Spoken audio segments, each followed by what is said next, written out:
ఇక బాంబులతో కూల్చేద్దాం వాసవి అర్బన్ పై హైడ్రా పంజా బాచ్పల్లి కోమటికుంట చెరువులో ఆక్రమణలో buffer zone లో భారీగా భవంతుల నిర్మాణాలు వాసవి అర్బన్ పేరుతో మొత్తం 12 బ్లాకులట ఇక చెరువు బఫర్ జోన్ లో 8-9 బ్లాకులు ఆక్రమణలకు పరిశీలించిన హైడ్రా అధికారులు కూల్చివేతలు వద్దంటూ హైకోర్టుకు వెళ్లిన వాసవి సంస్థ ఇక 2023 వరకు కూల్చొద్దని హైకోర్టు ఆదేశాలు మరి ఇక్కడ ఈయనకేమో నోటీసులు ఇస్తుంది ఈ వాసవి అర్బన్ అంటలకు నోటీస్ ఇస్తుంది అక్రమంగా ఇష్టం వచ్చినట్టు కట్టుకొని ఆగమంగా పంచాయతీ చేసినట్టు నోటీస్ ఇస్తుంది పాపం మన మాదాపూర్లో ఒక కుటుంబం చిన్న గుడి చేసుకొని ఉన్నది అక్కడ ఆ గుడిసెకు నోటీసులో మనలేదు మశానంలో 5 గంటలకు పోయి పొట్టు కూలగొట్టి ఆ బియ్యం బయట తిండి కూడా లేదు ఇప్పుడు వాళ్ళకి పరిస్థితి పోతే తినడానికి తిండి కూడా ఇంత మానవత్వం లేదా కాంగ్రెస్ పార్టీ ప్రభుత్వానికి రంగనాథ్కు కావచ్చు కాంగ్రెస్ పార్టీ ప్రభుత్వానికి కావచ్చు కనీసం మానవత్వం లేదా ఈ వాసవి అర్బన్కి ఏమో దొంగ అప్పనంగా వీనికి ఏం పోయింది పైసలు తక్కువనే అడక తింటున్నాడు రోడ్ల మీద పడి తినడానికి తిండి లేదా వాళ్ళేమో బీద వర్గాలకు సంబంధించిన వ్యక్తులేమో ఒక చిన్న కబ్జా జరిగింది ఏం జరిగింది తర్వాత సంగతి అది వచ్చిన గుడి చేసుకొని గుడారం వేసుకొని వాళ్ళు ఉంటుంటే ఆ పిల్లల బుక్కులు బయట పారేసిందట అలా బియ్యం బయట వేసి తినడానికి తిండి లేని పొట్ట చెట్ల పట్టుకొని బయట నిల్చొని కూర్చుంటున్నారు వీనికి ఇల్లు లేకపోతే ఇంకో దగ్గర పెద్ద పెద్ద విల్లాలు ఉంటాయి వీళ్ళు గులగొట్టినప్పుడు తప్పేం లేదు కమర్షియల్గా కట్టుకుంటున్నాడు వాళ్ళు గుడారం వేసుకున్నారు వాళ్ళు బతకడానికి ఏం డబ్బులు ఉన్నోళ్ళు ఆడ పెద్ద 4 అంతస్తుల బిల్డింగ్ కట్టిర్రా చిన్న గుడారం వేసుకున్నారయ్యా వాళ్ళ మీద కేసు అయిందట మళ్ళా ప్రభుత్వం విధి నిర్వహణలో ఉన్నటువంటి అధికారుల మీద అడ్డుకున్నందుకు కానీ వాళ్ళ మీద కేసు చేసిరట మరి వీడేం చేసిండు ఈ వాసవి అర్బన్ క్లబ్ ఏం చేసిండు నేను మాట్లాడుతున్న భాష మీకు కొంత ఇబ్బంది కనిపించచ్చు కానీ డెఫినెట్గా నా ఆవేదన ప్రజల యొక్క మాట ఆ వీడియోలు ఒక్కోసారి చూస్తే నిజంగా దుఃఖం వేస్తుందయ్యా వాళ్ళకి రేషన్ బియ్యం తింటున్నారు ఆ రేషన్ బియ్యాన్ని అక్కడ తడిసిపోయి వాటి నుంచి ఇట్లా పట్టుకుని నీళ్ళు వెళ్తున్నాయి ఆ భూ ఎట్లా తినాలి వాళ్ళు అన్నం ఏంటిది ఎక్కడ దొరకాలి వాళ్ళకి మాదాపూర్లో ఏదో బఫర్ జోన్ ఉన్నది ఏదో కుంటలో ఉన్నది చెప్పి మొత్తం కూల కొట్టుకుంటూ పోయిర్రు ఆడి భవంతులు కట్టున్నాయా ఏం కట్టున్నాయాడా ఇంత ఇంత ఇంత మానవత్వం లేదా రేవంత్ రెడ్డి కానీ రంగనాథ్ కానీ వీళ్ళు ఏం పోయింది ఇప్పుడు 28 అంతస్తులు ఒక్కో బ్లాక్ 28 అంతస్తులు మీకు చూపిస్తుంది ఎంత కబ్జా చేసిండని వీళ్ళకేమో వెంటనే నోటీసులు ఇచ్చినాక నోటీసులు పట్టుకొని కోర్టుకు పోయి స్టే తీసుకొచ్చుకునేదానికి అవకాశం ఉంటుంది కనీసం వాళ్ళకి ఇంట బట్టలు పిల్లలు చదువుకునే బుక్కులు తిండి కూడా తీసుకునే అవకాశం ఇయ్యరా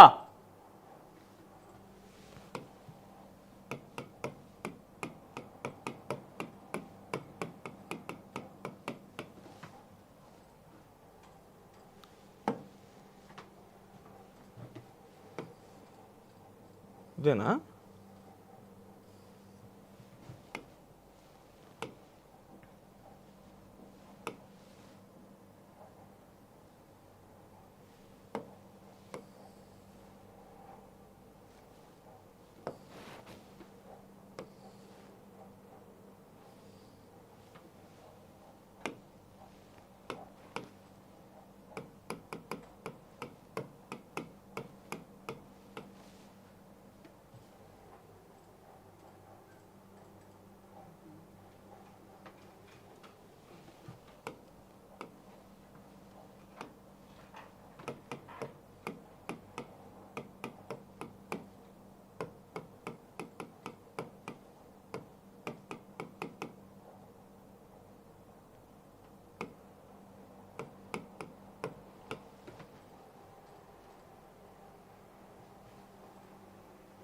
ఇక్కడ చూపిస్తుంది స్వామి ఇది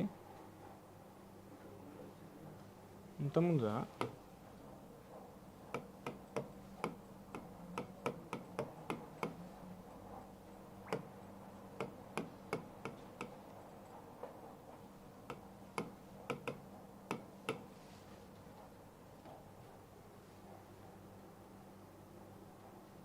ఇది ఏమేమి ఆగం చూపిస్తుంది అంతా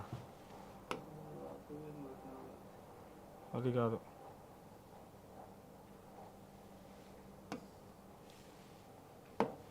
ఇదే కావచ్చు జాన్ పహాడ్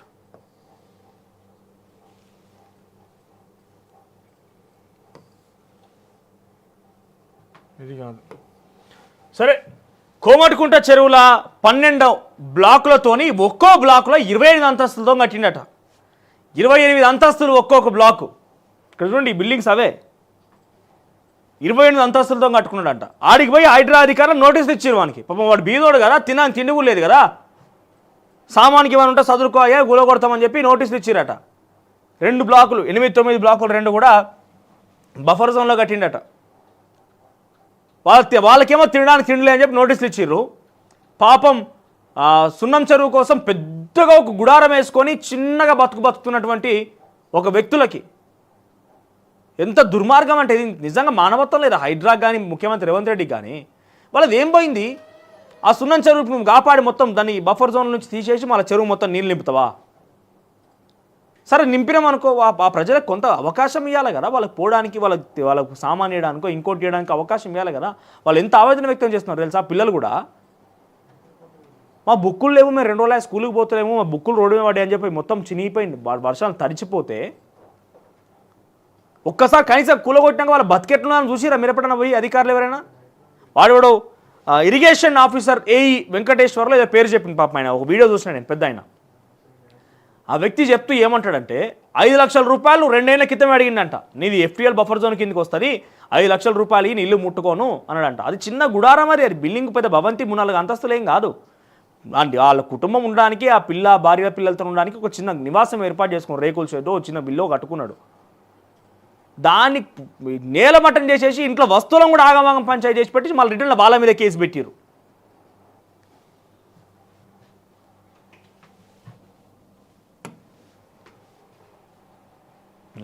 హైదరాబాద్లో అక్రమార్లకు హడలెత్తిస్తోంది హైడ్రా. మరో కీలక నిర్ణయం దిశగా అడుగులు వేస్తోంది. భారీ భవంతులకు బాంబులు పెట్టి పేల్చేందుకు సిద్ధమవుతున్నట్టు తెలుస్తోంది. మేడ్చల్ మల్కాజ్గిరి జిల్లా నిజాంపేట మున్సిపాలిటీ పరిధిలోని బాచుపల్లి శివారులోని వాసవి అర్బన్ నిర్మాణ సంస్థ సుమారు 11 ఎకరాల్లో 23 ఫ్లోర్లతో 12 బ్లాకుల్లో నిర్మాణాలు చేపట్టింది. ఒక్కొక్కటి 23 ఫ్లోర్లట. అయితే స్థానికంగా ఉన్న కోమటికుంట చెరువుని ఆక్రమించి భారీ నిర్మాణాలు చేపట్టిందని ఆరోపణలు వినిపిస్తున్నాయి. గతంలోనే ఇరిగేషన్ మున్సిపల్ అధికారులు పలుమార్లు చెరువు పరిధిలో నిర్మిస్తున్నటువంటి నిర్మాణాలను నిలిపివేయాలని హెచ్చరించినా అధికారుల మాటలు బేఖాతరు చేస్తూ నిర్మాణం యథేచ్ఛగా కొనసాగించారని స్థానికులు ఆరోపిస్తున్నారు. కబ్జాదారుల నుంచి కబంధ హస్తాల్లో కనుమరుగవుతున్న కోమటికుంట చెరువుని పరిరక్షించాలని ఇరిగేషన్ ఈ వాసవి అర్బన్ నిర్మాణ సంస్థ యజమాని విజయ్ కుమార్ పై గతంలోనే బాచ్పల్లి పోలీస్ స్టేషన్లో ఫిర్యాదు చేశారు. అయినప్పటికీ చెరువులో భారీ భవనాన్ని నిర్మించి కబ్జాకు పాల్పడినట్లుగా ఆరోపణలు వస్తున్నాయి. స్థానిక నిజాంపేట్ మున్సిపల్ కమిషనర్ చెప్పినా వినకుండా యథేచ్ఛగా నిర్మాణ పనులు కొనసాగించడంతో కమిషనర్ రైతం వాసవి గ్రూప్ పై బాచ్పల్లి పోలీస్ స్టేషన్లో ఫిర్యాదు చేశారు. చూసిరా, కమిషనరే వచ్చి ఫిర్యాదు చేసిన పరిస్థితికి వచ్చినప్పుడు ఎంత దొంగ అర్థమవుతుందా? మున్సిపల్ కమిషనర్ పై పోలీస్ స్టేషన్ ఫిర్యాదు చేసిందట.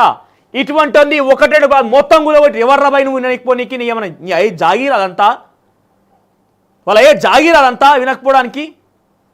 వాళ్ళు ఫిర్యాదు చేసినా వినకపోయినాక ఇప్పుడు హైడ్రా వచ్చినా గొలగొడుతుర్రా. వాళ్ళకి ఏం ఫిర్యాదులు చేసిర్రు, వాళ్ళకి ఏం నోటీసులు ఇచ్చిర్రు? చిన్న సామాన్య జీవితాలకి ఇంత బతకాగమా? నిజంగా ఒక్కోసారి తలుచుకుంటే ఈ పైసల బలుపు చూసి, ఈ పైసలు ఉన్నటువంటి ఆ బలుపుతనం ఇంకైనా చూసిన తర్వాత చిర్రెత్తిపోతుంది, అంతా పిచ్చిలేస్తుంది ఒక్కోసారి. ఇంకా పైసలు నుండి రాజ్యం, పైసలు రాజకీయం చేయాలి, పైసలు నుండి చదువుకోవాలి, పైసలు నుండి ఏం చేయాలంటే మరి లేని పరిస్థితి ఏం కావాలి? సామాన్య మధ్యతరగతి కుటుంబాల పరిస్థితులు ఏం కావాలి? మున్సిపల్ చూడండి మీరు, నిజామాపేట మున్సిపల్ కమిషనర్ చెప్పినా వినకుండా యథేచ్ఛగా నిర్మాణాలు కొనసాగించిన ఏకంగా మున్సిపల్ కమిషనర్ పోయి ఏం చేసినట, ఫిర్యాదు చేసినట పోలీస్ స్టేషన్లో. ఇంతకు మించి దౌర్భాగ్యం ఉంటుందా? వానికి ఇంకా కూడా సముదాయించి నోటీస్ ఇచ్చి మీరు మళ్ళీ స్టేజ్ కచ్చుకొని పంపించారా వానికి? మన నోటీస్ ఎందుకు ఇచ్చారు? ఇంకా పోయి అదే నోటీస్ ఇక్కడ ఉన్న వాళ్ళకి వస్తలేరా? ఈ మారాపురం వాళ్ళకి వస్తలేరా? దీంతో సంస్థ యజమానిపై 2 కేసులు నమోదయ్యాయి. వాసవి ఆక్రమణలపై ఫిర్యాదులు. హైదరాబాద్లో చెరువులను కబ్జా చేసి చేపట్టిన నిర్మాణాలపై ఉక్కుపారు మోపుతున్న హైడ్రాకు బాచ్పల్లిలో వాసవి అర్బన్ ఆక్రమణపై ఫిర్యాదులు అందాయి. దీంతో హైడ్రా అధికారులు వాసవి అర్బన్ నిర్మాణ ప్రాంతాన్ని పరిశీలించారు. ఈ పరిశీలనలో అనేక సంచలన విషయాలు వెలుగులోకి వచ్చినట్టు చెబుతున్నారు. కోమటికుంట చెరువు బఫర్ జోన్లో వాసవి అర్బన్ నిర్మాణాలు చేపట్టినట్టు అధికారులు గుర్తించారు. కోమటికుంట చెరువును ఆక్రమించి నిర్మాణాలు చేపట్టినట్లు కోమటికుంట చెరువు మ్యాప్లో స్పష్టంగా కనబడుతోంది. వాసవి అర్బన్ నిర్మించినటువంటి 12 బ్లాకులలో 8-9 బ్లాకులు చెరువుల బఫర్ జోన్లో ఉన్నట్టు అధికారులు తేల్చారు. కాగా ఒక్కో బ్లాకులో 23 అంతస్తుల వాసవి అర్బన్ భారీ భవనాలు నిర్మిస్తోంది. గతంలోనే నిర్మాణ సంస్థపై ఆరోపణలు రావడమే కాక కేసులు నమోదైనప్పటికీ నేటికి వాసవి నిర్మాణ సంస్థ అక్రమాలపై విచారణ జరపకుండా చెరువులు నిర్మించిన ఆక్రమణలను కూల్చివేయకుండా మున్సిపల్ అధికారులు మౌనంగా ఉండడం వెనుక నాటి ప్రభుత్వంలోని ఒక మంత్రి హస్తం ఉందంటూ బాహాటంగానే స్థానికులు ఆరోపిస్తున్నారు. పైసల్లోనికి మంత్రి హస్తం ఉన్నదట. బుకెడు భూ వండుకొని భార్య భర్తలు ఇద్దరు బయటికి పోయి కూలినాలు చేసుకొని పిల్లలను చదువుకుంటూ చిన్న గుడారం ఏర్పాటు చేసుకున్న వాళ్ళకేమో ఏ హక్కు లేకపోయా, ఏ అండదండ లేకపోయా, కనీసం వారి బాగోగులను దృష్టిలో లేకపోయా.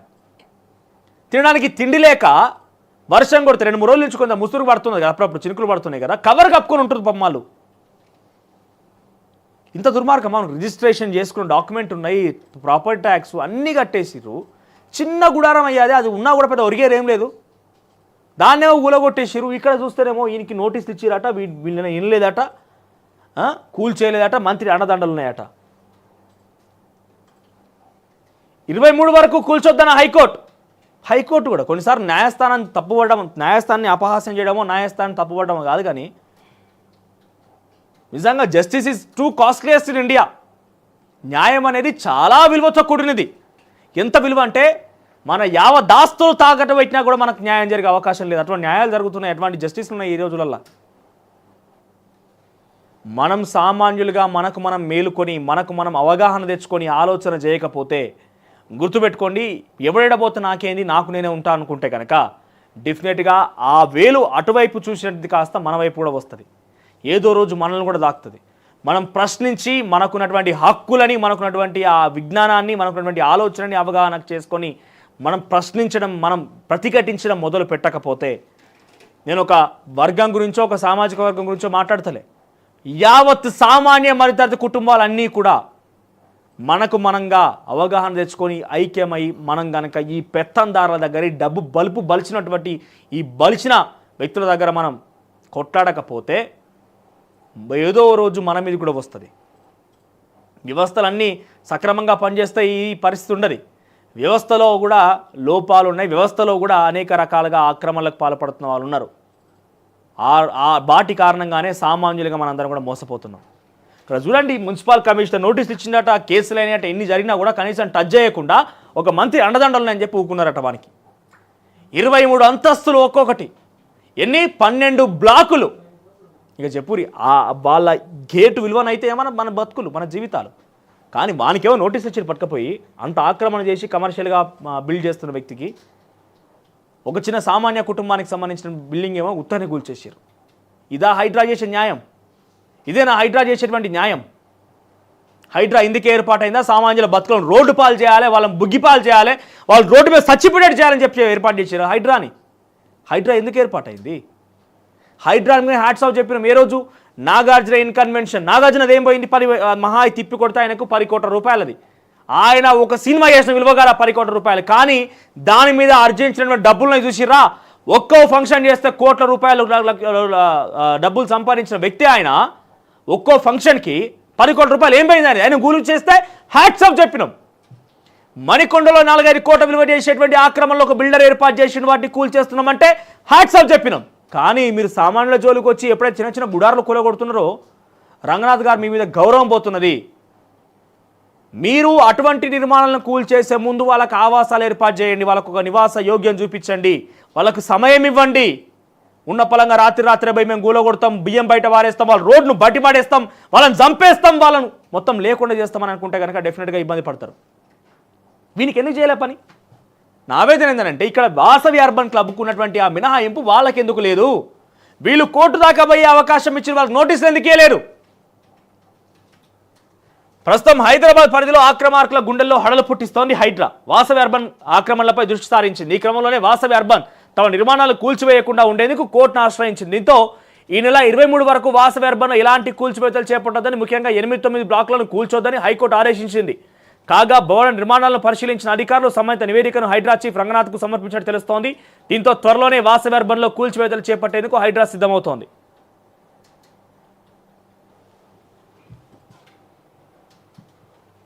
ఇక ఈ క్రమంలో భారీ నిర్మాణాలు కావడంతో వాటిని బాంబులతో కూల్చివేసేందుకు హైడ్రా సిద్ధమవుతోందని తెలుస్తోంది. కాగా ప్రభుత్వ అక్రమ నిర్మాణం తక్షణమే కూల్చి కోమటికుంట చెరువును పరిరక్షించకపోతే నేషనల్ గ్రీన్ ట్రిబ్యునల్ ఆశ్రయిస్తామని స్థానిక ప్రజలు హెచ్చరిస్తున్నారు. ఎన్జీటీ అధికారులే క్షేత్రస్థాయి విచారణ జరపాలని, లేకపోతే చెరువుల పరిరక్షణ కష్టమైన పలువురు పర్యావరణవేత్తలు వేడుకుంటున్నారు.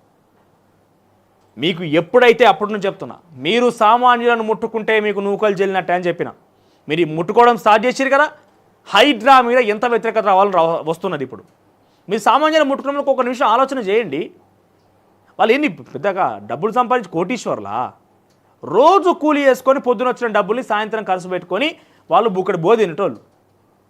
వాళ్ళ దగ్గరకు మీరు జులుం జులిపిస్తారా? అసలైన తొలి వెలుగు. ఫాలో వాట్సాప్ @తొలి వెలుగు official.